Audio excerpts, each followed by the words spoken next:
FBI showed up this morning on boats at around 10:30 in the morning, a team searching his island, even though accused sex trafficker Jeffrey Epstein is dead and the federal trial against him will never happen. On August 12, 2019, just 2 days after Jeffrey Epstein was found dead in his cell, the FBI raided Little St. James Island. The island, which was used by the billionaire for disturbing activities, was turned upside down by the feds, and now some rare photos that may shock you have surfaced on the internet. Let's find out what the feds unearthed. The FBI raid. In a stunning turn of events, the FBI conducted a raid on Jeffrey Epstein's private island known as Little St. James in the Caribbean. This raid came just 2 days after Epstein's mysterious death in a New York City jail cell, where he was being held on charges of child sex trafficking. The FBI agents arrived on the island, armed with a mission to uncover any evidence that may shed light on Epstein's alleged crimes. As the agents stepped onto the island's shores, they were met with a sense of anticipation and curiosity. Little did they know what they would uncover in the depths of Epstein's private paradise. The raid was part of a search directed by the Epstein Task Force, led by the U.S. Attorney's Office for the Southern District of New York. This task force was determined to leave no stone unturned in their pursuit of justice. The agents, equipped with the latest technology and expertise, meticulously combed through Epstein's sprawling estate. They scoured every corner, searching for any evidence that could shed light on the alleged sex trafficking network that Epstein had allegedly operated for years. The stakes were high, and the agents understood the gravity of their mission. Drone footage reviewed by news outlets provides a glimpse into the intensity of the raid. The cameras captured the agents carefully packaging and marking at least 2 computer desktops and an Apple computer for removal. These electronic devices held the potential to unlock the secrets of Epstein's dark empire. The FBI probe aimed to extract every bit of information from these computers, hoping to expose the truth and bring justice to the victims. The raid on Little St. James Island was not just a symbolic gesture, it was a tangible step towards dismantling a network that had allegedly preyed upon vulnerable young girls. The agents understood the weight of their responsibility and the impact their actions could have on the lives of countless victims. The timing of the raid was significant. It occurred just days after Epstein's mysterious death in his jail cell. The circumstances surrounding his demise raised numerous questions and suspicions. Accusers expressed their frustration that Epstein would never face them in court, denying them the opportunity for closure. However, the raid on his island served as a glimmer of hope, a sign that the investigation would continue and justice would prevail. The FBI agents meticulously documented every piece of evidence they discovered. They knew that their findings would be crucial in building a solid case against any potential co-conspirators. The investigation aimed to uncover the full extent of Epstein's alleged crimes and bring all those involved to justice. As the agents concluded their search, they left no doubt that their mission was far from over. The raid on Little St. James Island was just the beginning. The evidence seized during the operation would be carefully analyzed, and every lead would be pursued relentlessly. The victims deserved nothing less than a thorough investigation and the assurance that their voices would be heard. In the aftermath of the raid, Attorney General William Barr addressed the public, vowing that the investigation into Epstein's alleged conduct would continue. He made it clear that any co-conspirators would not rest easy, and the victims would finally receive the justice they deserved. Any co-conspirators should not rest easy. The victims deserve justice, and they will get it, the AG told the press. The FBI's raid on Epstein's island was a powerful statement, a testament to the unwavering commitment of law enforcement to uncover the truth. So, what exactly did the feds uncover from the computers they seized from the island? Well, in 2021, the world got a glimpse of some rare photos that the feds got their hands on following the raid. From the infamous Lolita Express jet to lavish yachts and private islands, these never-before-seen evidence photos reveal the chilling power dynamics and opulent lifestyle of Epstein and his associates. The treasure trove of never-before-seen photos showing a loved-up Jeffrey Epstein and Ghislaine Maxwell has been revealed, giving an extraordinary insight into the close relationship between the pair as they flaunted their opulent lifestyle. The striking photos were submitted into evidence in Maxwell's sex trafficking trial in 2021 and showed the British socialite massaging Epstein's feet on the Lolita Express, Maxwell kissing the Maxwell's cheek with her arms wrapped around him and another riding on the back of a motorcycle. The images were obtained during a 2019 FBI raid of Epstein's Manhattan mansion and offer graphic insight into their high-flying lifestyle, which included trips to exotic locations on helicopters and private jets. One photo shows Maxwell sunbathing on a yacht, and several others show them vacationing in Europe, with either of them lovingly gazing at one another. Maxwell and Epstein were even pictured lounging at the Queen's Balmoral log cabin in Scotland after reportedly being invited by Prince Andrew in 1999. Surprisingly, this is not the first time Epstein's properties have been raided by the feds. A video has surfaced of one of his homes during a police raid, and it's everything one would expect from such a depraved mind. The video, taken during a raid on one of his properties in 2005, provides a chilling glimpse into the twisted mind of Epstein and the disturbing environment he created within his luxurious residence. The walls of the sprawling 9-bedroom mansion are covered with dozens of photographs which offer a detailed look into the millionaire financier's illicit taste, specifically his fixation on young girls' derrieres. As authorities combed through the luxurious residence, they stumbled upon a chilling sight: dozens of photos of naked girls prominently displayed throughout the house. These explicit images served as a haunting reminder of the alleged sex trafficking and sexual abuse that took place within these very walls. One of the photos features a girl who appears to be around the age of 6, bending over in a tiny dress with her backside exposed. The image was considered so explicit that authorities blurred it out in the footage. In another, a dark-haired girl who appears to be around 15 poses in a tiny black bikini on the wall directly above a totally nude girl lying on a beach. A few of the photos feature Epstein's then-girlfriend Ghislaine Maxwell, including one where she too is outstretched naked on a beach. In one bathroom, there is a chair next to a fully equipped dentist's cart, complete with what appear to be drills, a lamp, and other instruments. In another room, a black and white portrait of Maxwell hung above the toilet opposite a photo of a young naked girl with her back to the camera, running her hands through her hair. Another wall has a crudely drawn picture depicting a baby and a skull with quotes from both Ralph Waldo Emerson, "A friend may well be reckoned the masterpiece of nature," and Star Trek's Mr. Spock,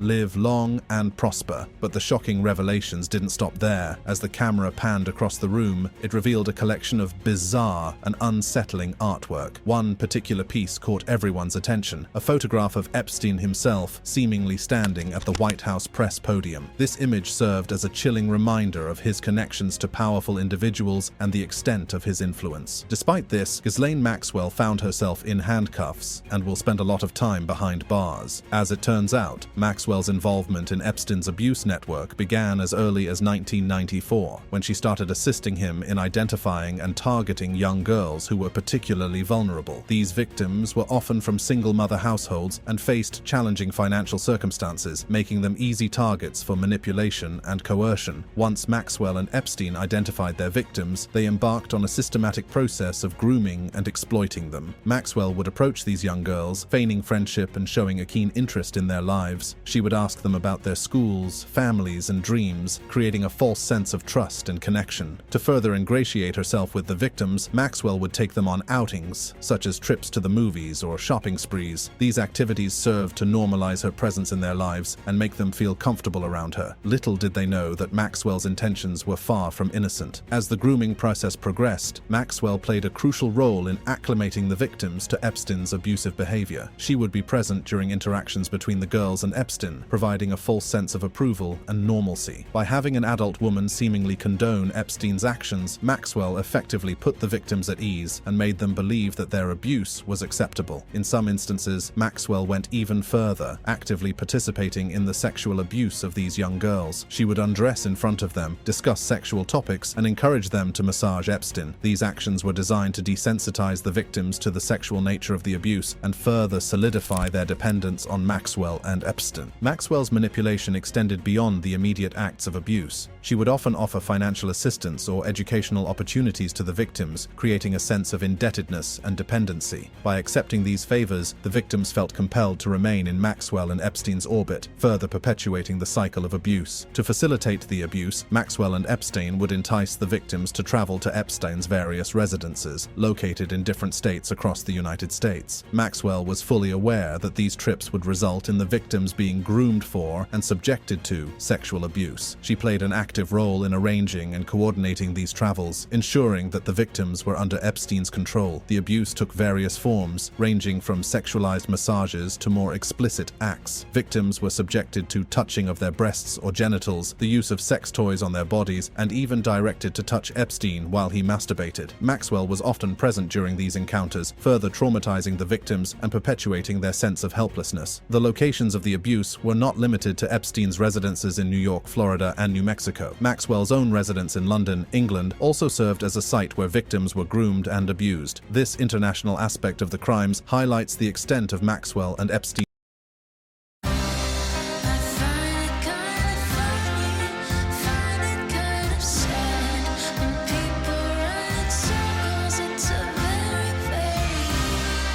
Odvezite 100% električni Dacia Spring, dostupan u 3-godišnje rate, no vi plaćate samo 2. Ove zime ne propustite horor film koji će vam slediti krv u žilama. Tragovi otrova. Uskoro prema zlodjelu nepoznatog počinitelja. Nažalost, trovanje divljih životinja nije filmska priča, nego stvarni svijet. Ako primijetite trovanje, nemojte samo gledati taj horor, nego dojavite pozivom na 112. Više na Biom.hr i Balkan Detox Life EU. Epstein's network and their willingness to exploit vulnerable individuals wherever they could. Throughout this period, Maxwell and Epstein operated in two distinct phases. In the earlier phase, from approximately 1994 to 2001, they targeted and groomed one girl at a time. This method allowed them to focus their attention on each victim individually, ensuring their complete control and manipulation. In the later phase, from approximately 2001 to 2004, Maxwell and Epstein shifted their approach. They began enticing and recruiting multiple minor girls to visit Epstein's Palm Beach residence, where they would engage in sexual acts with him. After these encounters, Epstein, Maxwell, or another employee of Epstein's would give the victims hundreds of dollars in cash, further solidifying their dependence on the abusers. To maintain a steady supply of victims, Maxwell and Epstein also resorted to paying certain victims to recruit additional girls. This disturbing tactic allowed them to create a network of underage victims, ensuring a constant stream of individuals to exploit. The details of Maxwell's involvement in Epstein's abuse network are nothing short of shocking. Her active participation in the grooming and exploitation of vulnerable young girls demonstrates a complete disregard for their well-being and a callousness that is difficult to comprehend. The sentencing of Ghislaine Maxwell to 20 years in prison is a significant step towards holding her accountable for the heinous crimes she committed alongside Epstein. The mystery of Jeffrey Epstein. A lot about Epstein is truly mysterious. From his life to even the way he died, he successfully birthed numerous conspiracy theories. Some say that he worked for Israeli intelligence agencies, while others firmly believe that he faked his own death to escape jail time. This is Epstein's mysterious life. In the 1950s, a young Jeffrey Epstein was born into a middle-class family in Brooklyn, New York. Little did anyone know that this seemingly ordinary boy would grow up to become one of the most notorious figures in modern history. Epstein's journey from humble beginnings to the pinnacle of wealth and power is a twisted tale that begins with his early days as a successful businessman. As a young man, Epstein showed signs of exceptional intelligence and ambition. After dropping out of college in the 1970s, he embarked on a career as a math teacher at the prestigious Dalton School in Manhattan. In the 1980s, Epstein's path would intersect with that of a wealthy businessman named Stephen Hoffenberg. Hoffenberg, impressed by Epstein's intellect and potential, hired him as a consultant for Tower Financial Corporation. This marked the beginning of Epstein's ascent into the world of high finance and the start of a partnership that would shape his future. With his keen financial acumen, Epstein quickly rose through the ranks at Tower Financial, establishing himself as a rising star in the industry. His connections and ability to navigate the complex world of finance soon caught the attention of powerful individuals who saw in him a valuable asset. Epstein's rise to prominence was not without controversy. In the 1990s, Tower Financial came under scrutiny for engaging in a massive Ponzi scheme